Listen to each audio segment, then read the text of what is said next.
لدواي عقيدة وبيرو باور گرنگترین شت کە ئینسان خۆی پێوە مەشغوڵکە یا کاتی خۆی پێوە سەرفکە پەروەردەکردنی منداڵە.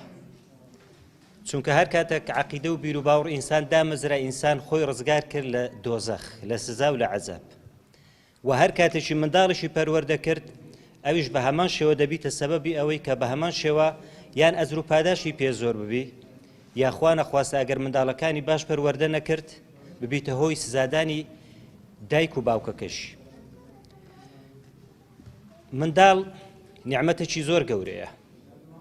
بەڵام پەروەردەکردنەکەشی زۆر زەحمەت و قورسە. ئینسان هەر کاتێکی ئیشێکی ئەکە کە ئیشەکەی تەواو بوو لە دوای ئیشەکەی تەواو کۆتایی بە ئیشەکەی دێ، بەڵام منداڵ سوبحان الله ئینسان ئەگەر پەروەردەی نەکا یا دەستی ئینسانەکەی ئەگری دایک و باوکەکەی ئەگری ئەیباتە بەهەشتێ، یا دەستی ئەگری خوا نەخواستە ئیباتە جەهەنەم ئەگەر پەروەردەکەی باش نەبوو. بەڵگەمان هەیە دوو نمونە لە سوورەتی ئەلکەهف.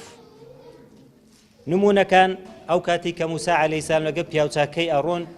منداڵێکی ئەکوژن، پیاوچاکەکە منداڵەکەی ئەکوژی. أعوذ بالله من الشيطان الرجيم فانطلق حتى إذا لقي غلاما فقتله. حكمتكي نازاني قال أقتلت نفسا ذكية بغير نفس لقد جئت شيئا نكره. لبروي حكمتكي نازاني آخرك حكمتكي رونك ريتوا لآيات شديك هل سورة الكهف وأما الغلام فكان أبواه مؤمنين. تماشي تأثير كاريجيرو من دال سردايكو باوشي اگر باش پەروەردە نەکرێ، ئەگەر تأثير كاريجريد نبو لسر پەروەردەکەی ئەوە هۆکارەکەیتی. وأما الغلام فكان أبواه مؤمنين فخشينا أن يرهقهما طغيانا وكفرا. أجر من دالك نكو جرابا لكوتايكي جناح السربيتي أكر أبوهوي أوي داكو بابي سزا بدري. هم لسورة كهف بهمان شوا أفرمي خواهي قول سبحانه وتعالى فانطلق حتى إذا أتيا باسي قندكي أكدر درجيناكم داوان لأكن كميوان داريان كن ميوان داريناكن دوای پیاوچاکاڵێ بە ئەو خان و ڕووخاوی چاپ بکەینەوە، ئەشڵێ میوانداری مەیان نەکردکوخ خانەکەی چاپ بکەینەوە.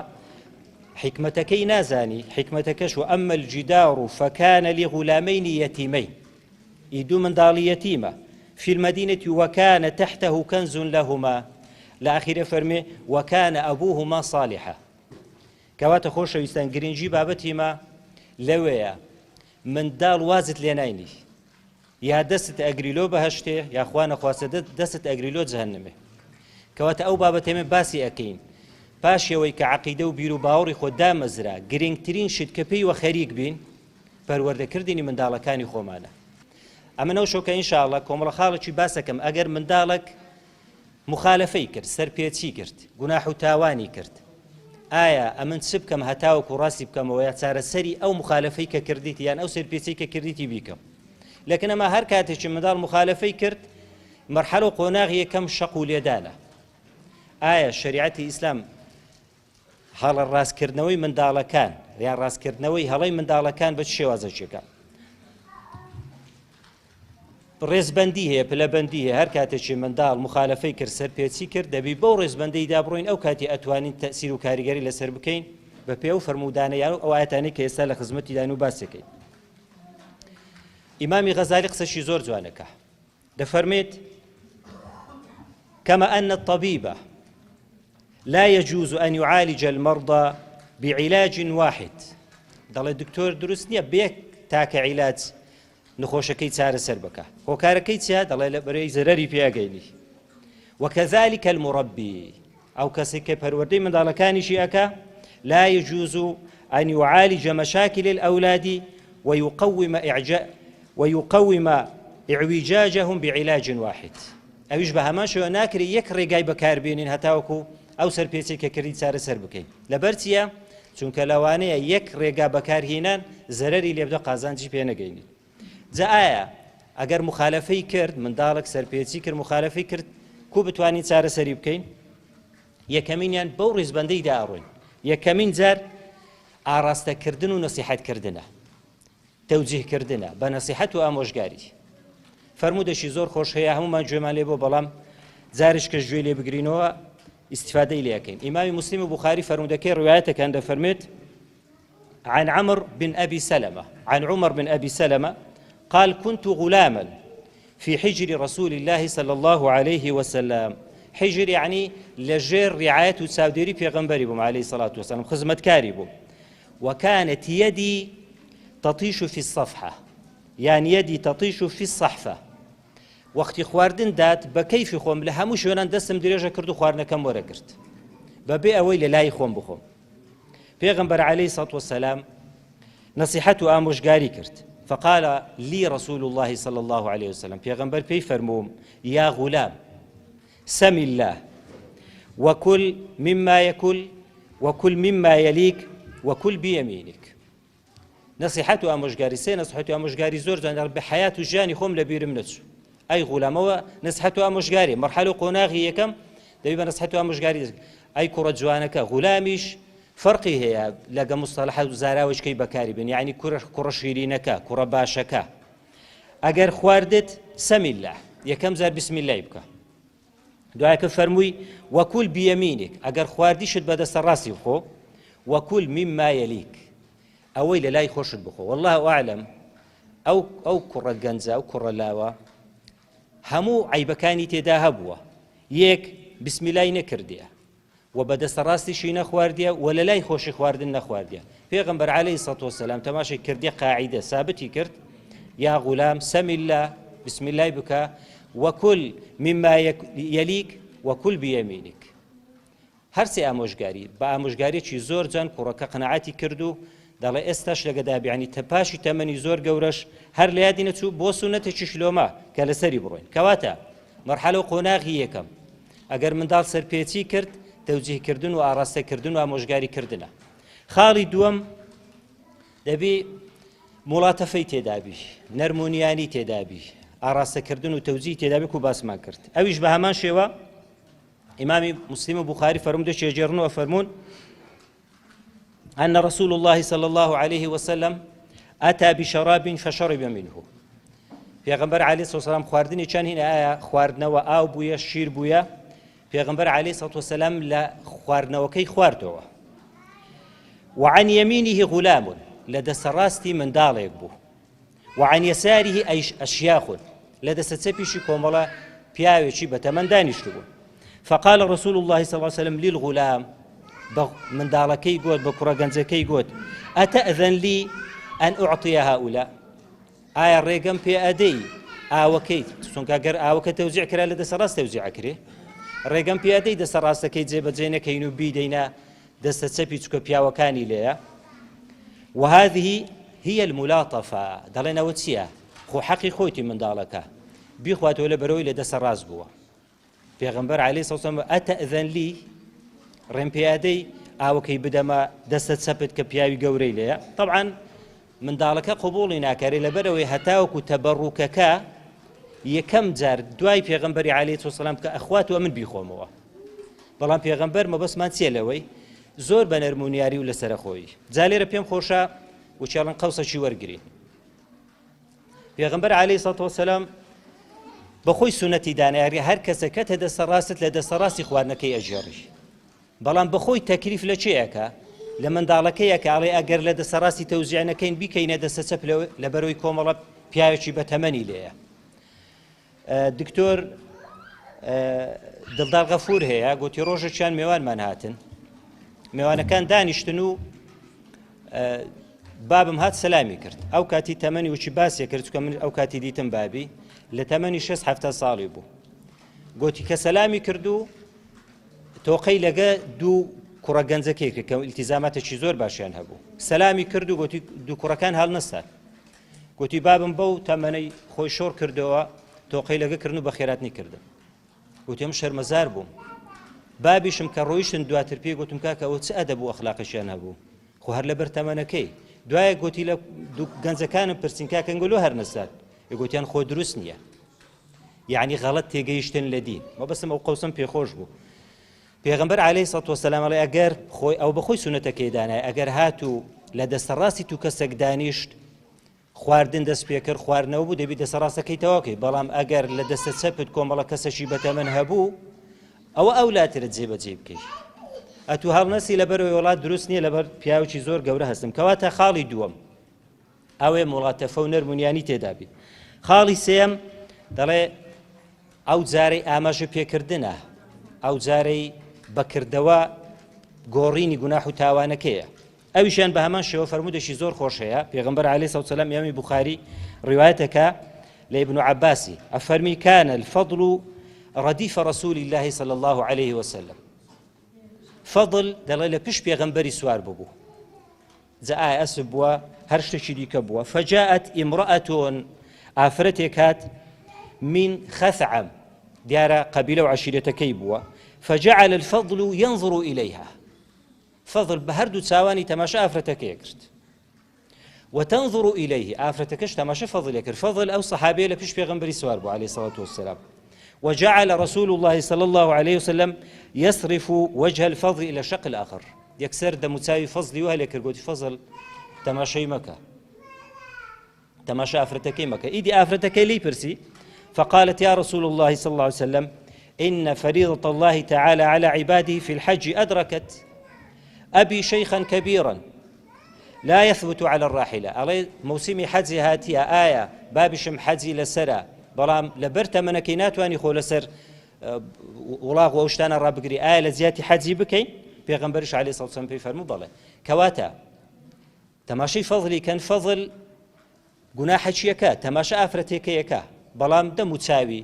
لا ئەدا ئەڵێ تەماشا ئافرەتەکەی مەکە گوناحە ئەوە مەرحەلە و قۆناغێکی دیکە لە ئەگەر هاتوو منداڵ سەرپێچ و گوناحی کرد خاڵێکی دیکە ئەو جارەیان سەرزەنشتیەکەین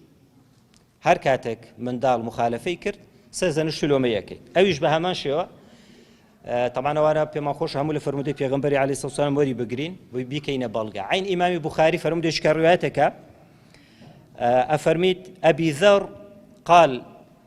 ئەبی ذەر فەرموویەتی سابەبت رەجولا جوونم بە کابرایەکیدا فعەیەرته بأمه جوونم بەداچی بە کابرایەکەیدا پێی گوتیە يبن السوداء يعني كرة داك رشة دار داشي رش أسمر وأوان فقال رسول الله صلى الله عليه وسلم يا أبا ذر أعيرته بأمه آية قصد بداشي أو كابراي قوتيا أو صحابي قوتيا إنك امرؤ فيك جاهلية أولي رتوبيخة أي كر أتو صفتش جاهلية تداهر معه كواتا ئێستا الان مرحلە قۆناغێکی کە هات ئەو جاری سەرزەنشت لۆمەکردن ئەگەر منداڵێک مخالفی کرد لۆمە یەکەم سەرزەنشت یەکەم دەڵێم کاکە کارێکی خراپت کرد ئیشێکی خراپت کرد طبعا ئەوە دوای سەحابە کە داوای لێبوردنی ئەکا سەری دانا وتی پێم خۆشە تۆڵەکە بەو شێوەی بی پێم لەسەر سەری دابنێ هەتاوەکو جارێکیت کە مخالفەی نەکەم ئیشەڵێ مادەم زمانت لا ئیلاهە ئیلا اللای گوتیا قەت ئەوەی ناکەم طبعا لە ئاخیری فەرمودەکەی هەرچەندە لە بابەتەکەش دەرئەچی ئەفەرمیت ئەرێ هەر کەسێک خزمەتکارێکی لەبەردەستی بوو ئەفەرمێت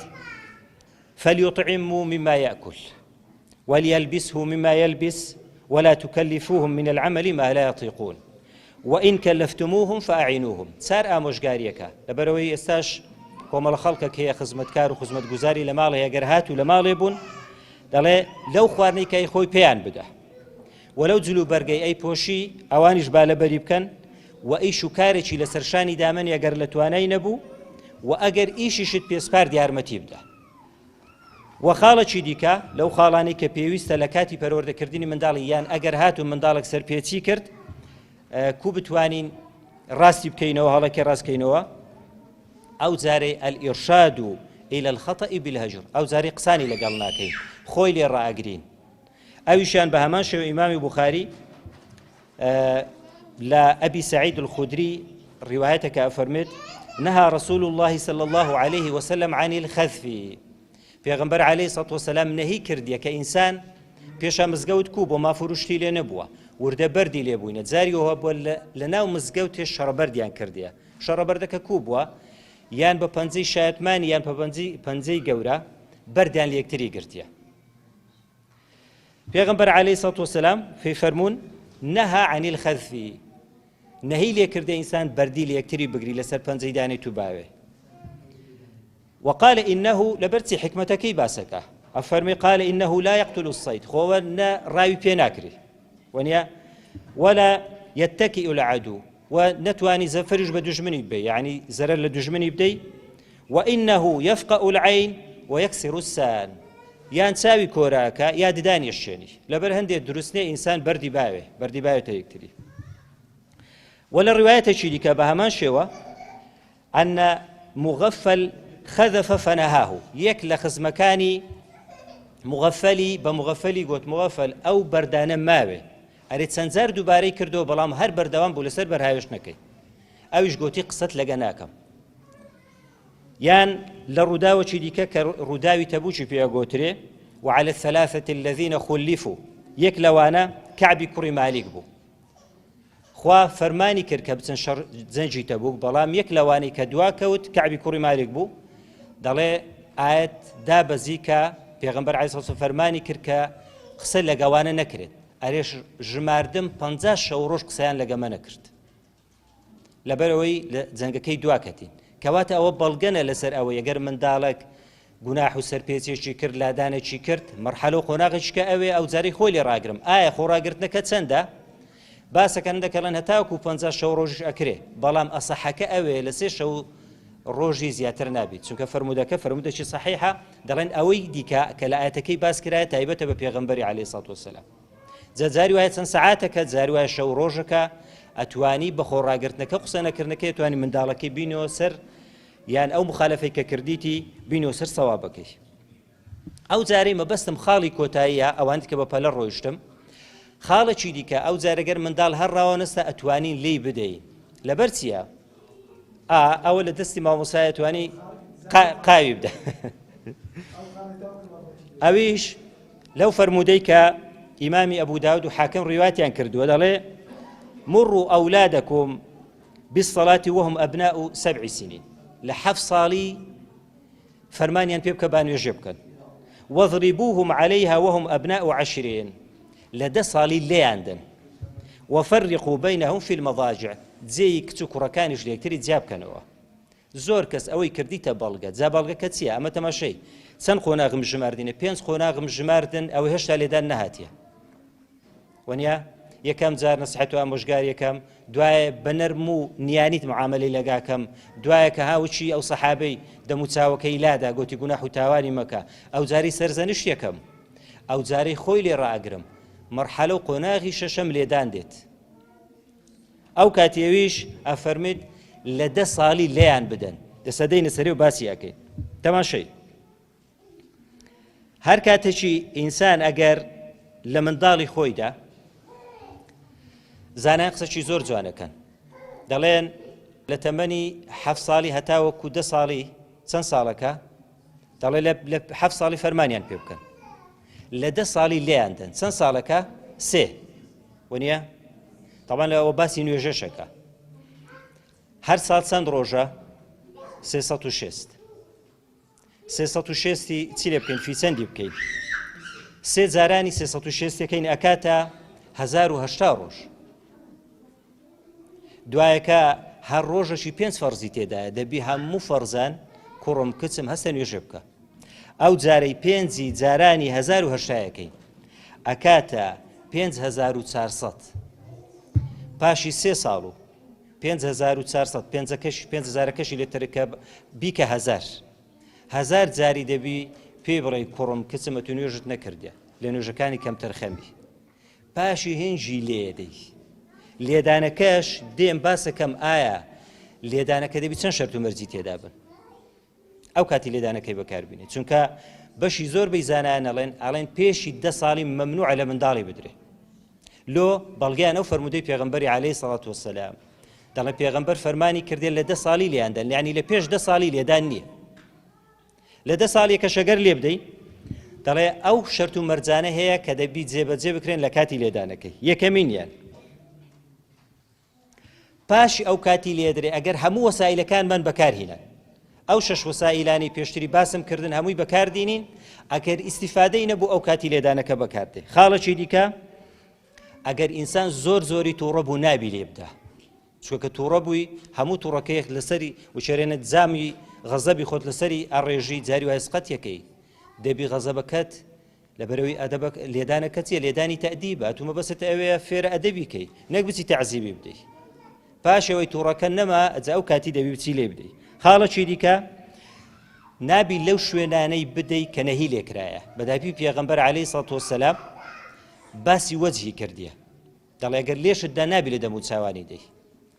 و ئەو ماوەسا بەڕێزێکە لەو کتابەی باسەکە دەڵێ نابی لە زگ و پشتیشی بدەی لۆ چونکە هەموو دکتۆرەکان متفقن لەسەر ئەوەی کە ئینسانە گە لە زگی منداڵدا لە پشتیدا زەرەری پێگەنی پێغەمبەریشە فەرمیت عەلەیهی سەڵاتو وەسەلام لا ضەرەر ولا ضیرەر خاڵەکی دیکە دەبی لێدانی یەکەم نابی لێدانێکی زۆر ئازار بەخشبی یەکەم زەر دەبی تۆزی لێدا بکتی یعنی بەس هەز بکە بابی تووڕێدا چێ تووڕێ تۆزی لێدا بکتی کەنجی لێدانەکە بە قوترەکەی ئەگەر زانیت هەر ئیسیفادەی نەبوو مەرحەلە قۆناغەکانی نەرمونیانی و نسیحەت و ئامۆژگاریت هەموو بەکاری هێنا جارێکیش لێدا زۆر بە لەسەر خۆی دووەم جار هێدی مەرحەلە قۆناغەکانە چێ پێش ئەو خاڵی کە تازە باسم کرد لە پێش 10 ساڵی نابی لێ بدرێت چونکە فەرمودەکەیان کردیتە بەڵگا وەضریبوهم وهم ئەبناء عەشر خاڵەکی دیکە ئەو جارەیان ئەگەر منداڵ غەڵەتی کرد پێشی لێدانەکەی ئەتوانی کەسێکی گازکەی بڵێ وەڵڵاهی بێ سولحێکی لە بینی من و منداڵی من کەی زۆر باشە ئەزانێ من زۆری تووڕەمە وەلێشی ئەدەم بەڵام ئەگەر بچی وعدێکی لێ وەربگری بڵێ کاکە ئەگەر ئەو جارێ من دێمەوە بینینگۆ وعدەی لە بابت وەرەگرم ئەو جارەی لێت نادە بەڵام ئەگەر دووبارەی نەکەیەوە ئەوەش بەکاردێنی ئەو جارەیان نابی لێدانی بە کەسێشکە بسپێری بڵێ کوڕم مخالفەی کرد بەس بە برا گەورەی بڵێ بڕۆ لێیدا ئەو برا گەورەی لەوانەیە شتێکیان لە بینی هەبوو بی لە جیاتی تۆڕەی بابی ئیخۆشی لەسە دەرەکە ئەو جارەیان هەموو خاڵانی کە باسم کرد دووبارە تاکید لەوەیە یەکەمەوە کە باسم کرد زانە بە تایبەتی ئەو ماوەسا بەڕێزەی شەڵا ئاماژەی بە کتابەکە شەکەم دەڵێ نابی لە پێشی 10 ساڵی لێ بدرێ لە 10 ساڵی لێ درێ هەموو مەرحەلە قۆناغانی کە باسیشمان کرد ئەوەیە جا لە کۆتاییەکەی لۆی درێژی نەکەمەوە ئەو کتابەی تقریبا 6 کتابم لەسەر پەروەردەی منداڵان متابعە کردیە بەڵام ئەو کتابەی تربیەت الأولاد دکتۆر عەبدوڵڵا ناسر عەلوان هەزار ڕەحمەتی لێبی هیچ کتابم لەوەی باشتر نەدیتیە کتابەکە بە کوردیش هەیە بە عەرەبیش هەیە یعنی هەر کەسێک هەر داک و بابک کتابەکەی بە باشی متابعە بکە و مطالعە بکە باوەڕ بکە بەشێکی لەوەی جێبەجێ بکە توانی منداڵەکەی زۆر بە باشی پەروەردە بکە سەرم ێشاندن